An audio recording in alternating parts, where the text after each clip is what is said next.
Bonjour et bienvenue dans cette nouvelle vidéo de kidslab.io. Alors Kidslab, si tu ne connais pas encore, c'est le site web qui va t'apprendre à programmer tout en créant tes propres jeux vidéo. Cette vidéo est la troisième d'une série de 4, tout au long desquelles je te propose qu'on écrive ensemble un jeu qui s'inspire de Jetpack Joyride. Dans la première vidéo, nous avions programmé le gameplay du jeu, c'est-à-dire comment on peut jouer à notre jeu. La deuxième dans laquelle nous avions programmé les bonus, c'est-à-dire que nous avions créé plein d'étoiles à l'intérieur du jeu que le vaisseau pouvait attraper. Et bien dans celle-ci, ce que je te propose, c'est que maintenant nous comptions les points. C'est-à-dire que nous fassions gagner un point à notre vaisseau à chaque fois qu'il attrape une nouvelle étoile. En d'autres termes, on va créer le score du jeu. Alors ce que nous allons faire, c'est que nous allons partir des programmes que nous avions écrits lors des précédentes vidéos. Et puis si tu n'as pas encore écrit ce programme, eh bien je t'invite à le faire en cliquant sur la petite icône ici en haut où nous t'avons mis les précédentes vidéos. Et puis si tu es vraiment perdu, eh bien nous te mettrons dans la description de la vidéo un lien qui te permettra de commencer directement depuis ce programme. Bon alors, est-ce que tu es prêt? Eh bien c'est parti. Alors tout d'abord, laisse-moi t'expliquer ce que c'est qu'une variable. Eh bien lorsque l'on veut que l'ordinateur se rappelle de quelque chose, on va utiliser ce que l'on appelle une variable. Une variable, il faut s'imaginer que c'est comme une petite boîte à l'intérieur de la mémoire de l'ordinateur, dans laquelle on va pouvoir mettre une valeur, comme par exemple un chiffre. Alors il faut s'imaginer ça comme ça.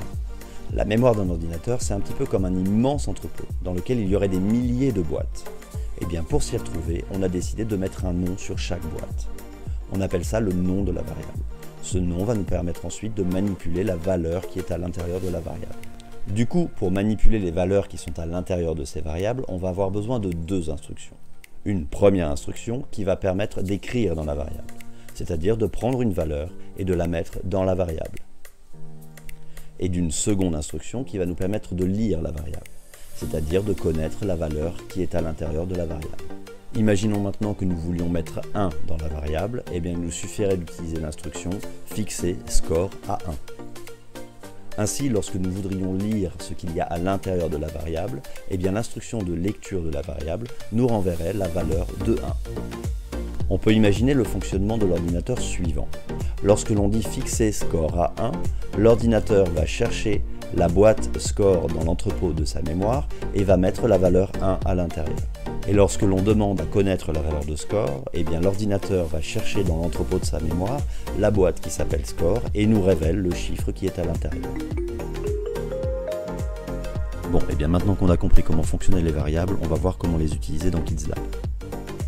Et ce que je vais faire dans un premier temps, c'est que je vais créer la place pour pouvoir insérer mes blocs. Voilà, et puis maintenant, je vais créer ma variable. Donc je vais aller dans le menu variable ici de Kidslab, et je vais aller cliquer sur le bouton créer une variable. Et cette variable, je vais l'appeler score. Voilà. Et une fois la variable créée, eh bien comme d'habitude, je vais pouvoir utiliser les blocs à l'intérieur de mon programme. Et ce que je vais faire maintenant, c'est que je vais initialiser ma variable score. Pour initialiser une variable score, eh bien il faut écrire une première valeur à l'intérieur. Donc je vais prendre le bloc qu'on vient de créer et je vais le mettre au début de mon programme. Et ce que je voudrais maintenant, eh bien, c'est initialiser mon score à 0, puisque quand on commence le jeu, eh bien, on n'a pas encore de points. Et donc ce que je vais faire, c'est que je vais aller chercher la valeur numérique 0, et cette valeur numérique se trouve dans le menu mathématiques de Kidslab. Voilà, c'est le premier bloc de la liste. Et je vais donc venir glisser-déposer ce nombre dans le bloc d'initialisation de ma variable. Et voilà. Bon, eh bien c'est très bien. Maintenant que l'on a créé notre variable score, on va pouvoir l'utiliser. On va l'afficher à l'écran et de cette façon, on va connaître le score que l'on fait lorsque l'on joue à notre jeu. Pour venir afficher le score de notre jeu, il existe dans le menu texte de Kidslab un bloc qui permet d'afficher quelque chose à l'écran. C'est d'ailleurs le premier bloc de cette liste. Et je vais le glisser-déposer juste en dessous l'initialisation de ma variable. Alors ce n'est pas encore tout à fait terminé parce que si on essaye, on se rend compte que le texte affiché est un texte par défaut. Voilà, c'est le ABC qu'il y avait dans le bloc. Bien, et ce qu'on voudrait, eh bien, c'est afficher le score. Donc ce qu'on va faire, c'est qu'on va aller dans le menu variable de Kidslab et on va aller chercher le bloc qui permet de lire la valeur de la variable score. Et donc je vais glisser-déposer ce bloc de façon à ce que ce soit le score qui soit affiché à l'écran. Et on va voir tout de suite ce que ça donne. Eh bien c'est super, le score est enfin affiché à l'écran. Mais tu peux remarquer une chose, c'est que eh bien, ça ne fonctionne pas encore tout à fait. Il manque encore quelque chose pour qu'on puisse compter les points. Bon, alors c'est très bien. On a créé notre variable score, on a mis une première valeur dedans, c'est-à-dire qu'on l'a initialisé. Ensuite, on a affiché notre variable à l'écran. Et puis maintenant, eh bien, il ne nous reste plus qu'à compter les points. Ce qu'on va faire, c'est qu'à chaque fois que notre vaisseau touche une étoile, on va rajouter un point dans notre variable score. Je vais te montrer étape par étape ce qu'il faut faire pour y arriver. Si tu te rappelles, la première valeur que l'on avait mis dans score, c'était 0. Donc on va venir lire la valeur de score qui est 0 et on va lui ajouter 1. On va donc faire l'opération 0 plus 1. 0 plus 1, ça fait 1. Et bien ce résultat de l'opération, on va venir le remettre dans la variable score. Imaginons que notre vaisseau touche une seconde étoile. Eh bien nous allons relire la valeur de score, qui cette fois-ci est 1, et nous allons lui rajouter 1. Donc nous allons faire l'opération 1 plus 1. Le résultat de 1 plus 1, eh bien c'est 2. Et ce résultat, nous allons le remettre de nouveau dans la variable score. Imaginons maintenant que notre vaisseau attrape une troisième étoile. Eh bien, nous allons relire la valeur de score, qui cette fois-ci est de 2. Nous allons de nouveau lui rajouter 1, donc faire l'opération 2 plus 1. Le résultat de cette opération, eh bien, c'est 3. Et ce résultat, nous allons le remettre dans la valeur de score. Et nous allons procéder ainsi à chaque fois que le vaisseau attrape une nouvelle étoile.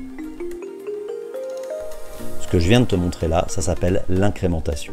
En programmation, on s'en sert très souvent.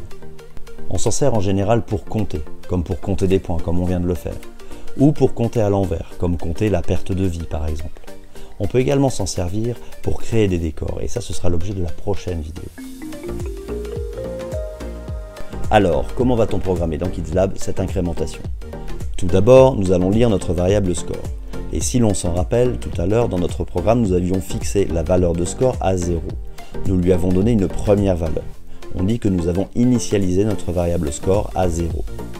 Donc la valeur de score est bien de 0. Ensuite, nous allons utiliser l'addition pour ajouter 1 à cette valeur. 0 plus 1 est égal à 1. Et enfin, nous allons utiliser l'instruction d'écriture de score pour remettre la valeur à l'intérieur. Nous allons donc prendre la valeur de 1 et la remettre à l'intérieur de la variable score. Du coup, l'écriture complète dans KidsLab sera fixer score à score plus 1. Et si je le dis de façon un petit peu plus mathématique, eh bien ça donne score est égal à score plus 1. Super, et bien maintenant que tu as compris comment fonctionnent les incrémentations, ce que je te propose c'est qu'on retourne dans KidsLab et que l'on fasse en sorte que lorsque le vaisseau attrape une nouvelle étoile, eh bien on rajoute 1 à la valeur de la variable score. Alors ce que l'on va faire maintenant, c'est qu'on va se servir de ce qu'on a appris sur les incrémentations pour compter des points. Il faut d'abord c'est connaître la valeur de la variable score. Donc on va aller dans le menu variable de KidsLab et on va aller chercher le bloc qui permet de lire le score. Ensuite, on sait qu'on va vouloir ajouter 1 à cette variable. Donc on va aller dans le menu mathématiques ici et on va aller chercher le bloc qui permet de faire une addition. Et ensuite, pour réaliser cette opération, eh bien, je vais utiliser le bloc qui permet de connaître la valeur de score et je vais le mettre dans l'addition. Et on l'a dit tout à l'heure, une fois qu'on a réalisé l'opération score plus 1, eh bien on veut remettre le résultat de cette opération dans la variable score. Je vais aller chercher le bloc qui permet d'écrire dans une variable. Donc je vais aller dans le menu variable de KidsLab et je vais aller chercher le bloc fixer le score à quelque chose. Et je vais venir mettre le résultat de mon opération dans ma variable score. Cet ensemble de blocs que l'on vient d'obtenir correspond bien à la formule mathématique score est égal à score plus 1. Alors maintenant que nous avons réalisé notre incrémentation, nous allons l'utiliser au bon endroit dans notre programme. Et on l'a dit, ce qu'on voudrait, c'est ajouter un point de score à chaque fois que le vaisseau touche une étoile. Et donc on va venir placer notre petit bout de programme exactement à l'endroit où l'étoile est détruite lorsque le vaisseau la touche. Ici. Donc on va tout de suite voir ce que ça donne. Et voilà, super, à chaque fois que le vaisseau touche une étoile, eh bien on gagne un point de score. Eh bien c'est super et bravo, te voici arrivé à la fin de cette troisième vidéo. Et maintenant, eh bien, lorsque le vaisseau touche une étoile, on comptabilise un point, on a programmé ce qu'on appelle le score. Ce que je te propose maintenant, c'est qu'on passe en revue tout ce qu'on a appris ensemble. Alors premièrement, on a vu ce que c'était qu'une variable. On a vu qu'une variable, c'était comme une boîte dans la mémoire de l'ordinateur, dans laquelle on pouvait mettre quelque chose dont on voulait que l'ordinateur se souvienne. On a également vu que cette boîte avait une étiquette et donc que la variable avait un nom qu'on pouvait utiliser tout au long du programme pour pouvoir manipuler la valeur qu'il y avait à l'intérieur de cette boîte, à l'intérieur de cette variable. Et deuxièmement, et grâce à cette variable, nous avons vu que nous pouvions réaliser une incrémentation, c'est-à-dire faire compter l'ordinateur de 1 en 1 de façon à compter le score par exemple. Tiens, d'ailleurs, j'ai une petite question pour toi. Sais-tu comment faire en sorte que l'ordinateur compte à rebours? C'est-à-dire, par exemple, qu'il parte de 9 et qu'il fasse 9, 8, 7, 6, etc., etc. Allez, je te laisse répondre à cette question. Bon, eh bien nous voici arrivés à la fin de cette vidéo, mais ne t'inquiète pas, il y en aura bientôt une nouvelle puisque le jeu n'est pas encore terminé et que nous sommes déjà en train de travailler sur la 4e vidéo de cette série. En plus, dans cette dernière partie, on va utiliser tout ce qu'on a appris jusqu'à aujourd'hui pour programmer le décor du jeu. Tu vas voir, ça va être super intéressant, alors reste avec nous. Et puis si tu as aimé cette vidéo, eh bien je t'invite à nous mettre un pouce bleu, à t'abonner à la chaîne et à cliquer sur la petite cloche de façon à être notifié lorsque l'on sortira la prochaine vidéo. En attendant, eh ben je te dis à la prochaine.